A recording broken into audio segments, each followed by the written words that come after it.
ಸಿದ್ದರಾಮಯ್ಯ ಸರ್ಕಾರ ಕೊನೆಗೂ 5ನೇ ಗ್ಯಾರಂಟಿಯನ್ನ ಜಾರಿಗೆ ತಂದಿದೆ. ಅಧಿಕಾರಕ್ಕೆ ಬಂದ 7 ತಿಂಗಳಲ್ಲಿ 5 ಗ್ಯಾರಂಟಿಗಳನ್ನ ಜಾರಿಗೆ ತಂದು ಈ ಮೂಲಕ ಲೋಕಸಭೆಗೆ ಸಿದ್ದರಾಮಯ್ಯ ಸರ್ಕಾರ ಭರ್ಜರಿ ಸ್ಟ್ರಾಟಜಿ ಹಾಕೊಂಡಿದೆ. ಈ ಸುದ್ದಿಗಳನ್ನು ನೋಡೋಣ ಯುವ ನಿಧಿ ಗ್ಯಾರಂಟಿ ನ್ಯೂಸ್ ಎಕ್ಸ್‌ಪ್ರೆಸ್‌ನಲ್ಲಿ. ನುಡಿದಂತೆ ನಡೆ ಎನ್ನೋ ಧ್ಯೇಯವಾಕ್ಯದೊಂದಿಗೆ ಅಧಿಕಾರಕ್ಕೆ ಬಂದ 7 ತಿಂಗಳೊಳಗೆ ಕಾಂಗ್ರೆಸ್ ಸರ್ಕಾರ ಘೋಷಿಸಿದ ಎಲ್ಲ ಗ್ಯಾರಂಟಿಗಳನ್ನ ಜಾರಿಗೆ ತಂದಿದೆ. ಈಗಾಗಲೇ 5 ಗ್ಯಾರಂಟಿ ಪೈಕಿ 4 ಗ್ಯಾರಂಟಿ ಜಾರಿಗೆ ಬಂದಿದ್ವು. ಇಂದು ಶಿವಮೊಗ್ಗದಲ್ಲಿ 5ನೇ ಗ್ಯಾರಂಟಿ ಯುವ ನಿಧಿ ಗ್ಯಾರಂಟಿಗೆ ಸಿಎಂ ಚಾಲನೆ ನೀಡಿದ್ದಾರೆ. ಯಾವುದೇ ಸಂಕೋಚ ಇಲ್ಲದೆ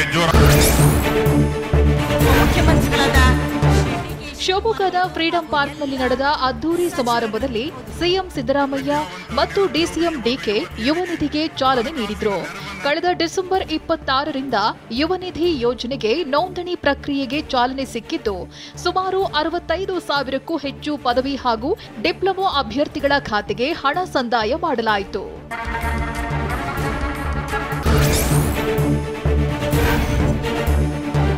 ಸಮಾರಂಭದಲ್ಲಿ ಮಾತನಾಡಿದ ಸಿಎಂ ಸಿದ್ದರಾಮಯ್ಯ, ಅನ್ನಭಾಗ್ಯ ಗ್ಯಾರಂಟಿಗೆ ಅಕ್ಕಿ ಕೊಡೋದರಲ್ಲಿ ಕೇಂದ್ರ ಸರ್ಕಾರ ರಾಜಕೀಯ ಮಾಡ್ತು ಅಂತ ಆಕ್ರೋಶ ವ್ಯಕ್ತಪಡಿಸಿದ್ರು.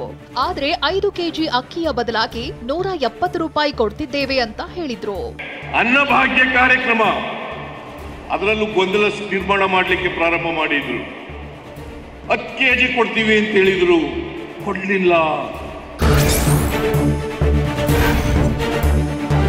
ಇನ್ನು ಜಾತಿ ರಹಿತ ವರ್ಗರಹಿತ ಸಮಾಜ ನಿರ್ಮಾಣ ಆಗಬೇಕು, ಜಾತಿಗಳ ನಡುವೆ ದ್ವೇಷ ಸೃಷ್ಟಿಸೋ ಕೆಲಸ ಆಗಬಾರದು ಅಂತ ಬಿಜೆಪಿ ವಿರುದ್ಧ ಸಿಎಂ ಸಿದ್ದರಾಮಯ್ಯ ಪರೋಕ್ಷವಾಗಿ ವಾಗ್ದಾಳಿ ನಡೆಸಿದ್ರು. ಸಾಮಾಜಿಕ ಆರ್ಥಿಕ ಪ್ರಜಾಪ್ರಭುತ್ವ ಬಲಗೊಳ್ಳಬೇಕು, ಇಲ್ಲದೆ ಹೋದರೆ ಅಸಮಾನತೆಯಿಂದ ನರಳತಕ್ಕಂಥ ಜನ ಯಾವತ್ತಾರು ಒಂದು ದಿನ ರಾಜಕೀಯ ಸ್ವಾತಂತ್ರ್ಯದ ಸೌಧವನ್ನ ಧ್ವಂಸ ಮಾಡ್ತಾರೆ ಅಂತಕ್ಕಂಥ ಮಾತುಗಳ ಎಚ್ಚರಿಕೆಯ ಮಾತುಗಳನ್ನ ಅಂಬೇಡ್ಕರ್ ಅವರು ಹೇಳಿದ್ರು ಅಂತಕ್ಕಂಥದ್ದನ್ನು ಇವತ್ತು ನೆನಪಲಿಕ್ಕೆ ಬಯಸ್ತಾ ಇದ್ದಾರೆ. ನಮ್ಮ ಸರ್ಕಾರ ಕೊಟ್ಟ 5 ಗ್ಯಾರಂಟಿಗಳು 5 ಬೆರಳುಗಳ ಮುಷ್ಟಿ ಇದ್ದಂತೆ. ಈ 5 ಬೆರಳುಗಳು ಕೂಡಿ ಕಾಂಗ್ರೆಸ್ ಕೈ ಬಲವಾಯಿತು ಅಂತ ಡಿಸಿಎಂ ಡಿಕೆ ಹೇಳಿದ್ರು. ಹಂಗೆ ಇವತ್ತು ನಾವು ಕೊಟ್ಟಂತ ಈ 5 ಯೋಜನೆ, ಈ 5 ಬೆರಳು ಸೇರಿ ಹೆಂಗೆ ಮುಷ್ಟಿ ಬಹಳ ಶಕ್ತಿ ಬಂತು, ಹಂಗೆ ಈ 5 ಗ್ಯಾರಂಟಿಗಳು ಸೇರಿ ಈ ಕೈ ಬಲ ಆಯಿತು ಅನ್ನೋದನ್ನ ಹೇಳಲಿಕ್ಕೆ ನನಗೆ ಮತ್ತೆ ಬಹಳ ಸಂತೋಷ ಆಗ್ತದೆ.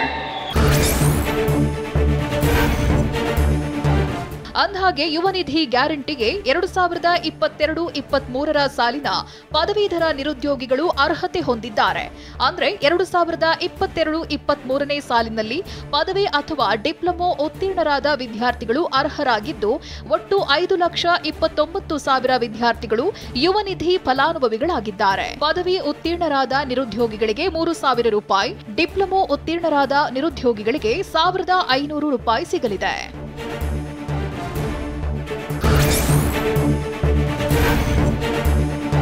ಪದವಿ ಮುಗಿಸಿ ಕನಿಷ್ಠ 6 ತಿಂಗಳವರೆಗೆ ಸರ್ಕಾರಿ ಅಥವಾ ಖಾಸಗಿ ಉದ್ಯೋಗ ಸಿಗದವರು, ಅಲ್ಲದೆ ಸರ್ಕಾರಿ ಅಥವಾ ಖಾಸಗಿ ಉದ್ಯೋಗ ಹೊಂದಿಲ್ಲದೆ ಕರ್ನಾಟಕದಲ್ಲಿ ವಾಸವಿರುವವರು, ಸ್ವಯಂ ಉದ್ಯೋಗ ಹೊಂದಿಲ್ಲದವರು, ಉನ್ನತ ವ್ಯಾಸಂಗ ಮುಂದುವರೆಸದೇ ಇರುವವರು ಈ ಯುವ ನಿಧಿಗೆ ಅರ್ಹರಾಗ್ತಾರೆ.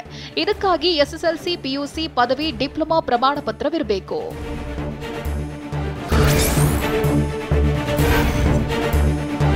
ಅಲ್ಲದೆ ಸೇವಾ ಸಿಂಧು ಪೋರ್ಟಲ್ನಲ್ಲಿ ನಿರುದ್ಯೋಗಿ ಎಂದು ದೃಢೀಕರಣ ಮಾಡಿಸಿರಬೇಕು. ಆನ್ಲೈನ್ ಮೂಲಕ ಫಲಾನುಭವಿಯಾಗಿ ನೋಂದಣಿ ಮಾಡಿಕೊಳ್ಳಬೇಕು.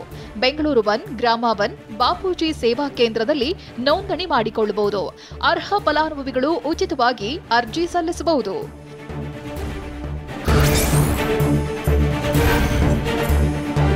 ಯುವ ನಿಧಿ ಚಾಲನೆ ಕಾರ್ಯಕ್ರಮದಲ್ಲಿ 1 ಲಕ್ಷಕ್ಕೂ ಹೆಚ್ಚು ಜನ ಪಾಲ್ಗೊಂಡಿದ್ರು. ಚಿತ್ರದುರ್ಗ, ಹಾವೇರಿ, ಚಿಕ್ಕಮಗಳೂರು, ದಾವಣಗೆರೆ, ಉತ್ತರ ಕನ್ನಡ ಸೇರಿ ಬೇರೆ ಬೇರೆ ಜಿಲ್ಲೆಗಳಿಂದ ಜನ ಆಗಮಿಸಿದ್ರು. ಕಾರ್ಯಕ್ರಮಕ್ಕೆ ಬರುವ ಪ್ರತಿಯೊಬ್ಬರಿಗೂ ಊಟದ ವ್ಯವಸ್ಥೆ ಮಾಡಲಾಯಿತು.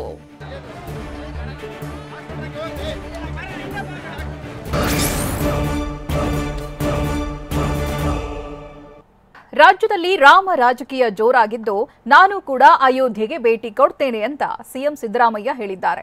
ಇನ್ನು ಕಾಂಗ್ರೆಸ್ ನಾಯಕರೊಬ್ಬರು ರಾವಣನಂತೆ ಬಿಜೆಪಿಯವರಿಗೆ ಅನೇಕ ಮೋಹಗಳಿವೆ ಅಂತ ವಾಗ್ದಾಳಿ ನಡೆಸಿದ್ದಾರೆ. ಈ ಸುದ್ದಿಗಳನ್ನು ನೋಡೋಣ ರಾಮ ರಾಜಕೀಯ ನ್ಯೂಸ್ ಎಕ್ಸ್‌ಪ್ರೆಸ್‌ನಲ್ಲಿ. ಶ್ರೀರಾಮ ಮಂದಿರ ಉದ್ಘಾಟನೆ ದಿನ ಹತ್ತಿರವಾಗ್ತಿದ್ದಂತೆ ರಾಜ್ಯದಲ್ಲಿ ರಾಮ ರಾಜಕೀಯ ಮತ್ತೆ ಜೋರಾಗ್ತಿದೆ. ಅದರಲ್ಲೂ ಸಿಎಂ ಸಿದ್ದರಾಮಯ್ಯ ರಾಮ ಮಂದಿರ ಉದ್ಘಾಟನೆ ನಂತರ ನಾನು ಅಯೋಧ್ಯೆಗೆ ಹೋಗ್ತೇನೆ ಅಂತ ಹೇಳಿದ್ದಾರೆ. ನಾವು ರಾಮನನ್ನ ವಿರೋಧಿಸುತ್ತಿಲ್ಲ, ಆದ್ರೆ ಬಿಜೆಪಿ ರಾಮ ಮಂದಿರ ವಿಚಾರದಲ್ಲಿ ರಾಜಕೀಯ ಮಾಡ್ತಿದೆ ಅಂತ ಸಿಎಂ ಕಿಡಿಕಾರಿದ್ರು. ರಾಜಕೀಯ ಮಾಡಕ್ ಕೊಟ್ಟಿದ್ದಾರಲ್ಲ, ಈ ರಾಜಕೀಯ ವಿರೋಧ ಮಾಡ್ತೀವಿ ಹೊರತು ಶ್ರೀರಾಮಚಂದ್ರನ ವಿರೋಧ ಮಾಡಲ್ಲ. ನಾನು ನೋಡ್ತೀನಿ, ಇದಾದ್ಮೇಲೆ 22ನೇ ತಾರೀಕು ಆದ್ಮೇಲೆ ಯಾವಾಗ ಪುರುಷ ಸಿಕ್ಕಾಗ ಹೋಗಿ ನೋಡ್ಕೊಂಡು ಬರ್ತೀನಿ ಅಯೋಧ್ಯೆಗೆ ಶ್ರೀರಾಮಚಂದ್ರ. ರಾಮ ಮಂದಿರಕ್ಕೆ ಹೋಗೋಕೆ ಯಾರ ಪರ್ಮಿಷನ್ ಬೇಕಾಗಿಲ್ಲ ಅಂತ ಮಂಗಳೂರಿನಲ್ಲಿ ಸಚಿವ ದಿನೇಶ್ ಗುಂಡೂರಾವ್ ಪರೋಕ್ಷವಾಗಿ ಅಯೋಧ್ಯೆಗೆ ಭೇಟಿ ನೀಡುವ ಸೂಚನೆ ಕೊಟ್ಟಿದ್ದಾರೆ. ಅಲ್ಲದೆ ಜನವರಿ 22ರಂದೇ ಅಯೋಧ್ಯೆ ಮಂದಿರಕ್ಕೆ ಹೋಗ್ಬೇಕಂತಿಲ್ಲ ಅಂತ ಹೇಳಿದ್ರು. ಮಂದಿರ ಹೋಗೋದಕ್ಕೆ ಯಾರು ಪರ್ಮಿಷನ್ ಬೇಕಾಗಿಲ್ಲ, ಎಲ್ಲರೂ ನಾವೆಲ್ಲ ಮಂದಿರಗಳಿಗೆ ಹೋಗ್ತೀವಿ. ಅವತ್ತೇ ಹೋಗಬೇಕು ಅಂತ ಏನಿದೆ, ನಾಳಿದ್ದು ಹೋಗ್ಬೋದು, ಒಂದು ದಿವಸ ಬಿಟ್ಟು ಹೋಗ್ಬೋದು, 2 ದಿವಸ ಬಿಟ್ಟು ಹೋಗ್ಬೋದು. ದೇವಸ್ಥಾನಗಳಿಗೆ ನಾವೆಲ್ಲರೂ ಗೌರವ ಇದೆ, ನಾವೆಲ್ಲರೂ ಹೋಗ್ತೀವಿ, ಎಲ್ಲರೂ ಭಾಗವಹಿಸ್ತೀವಿ.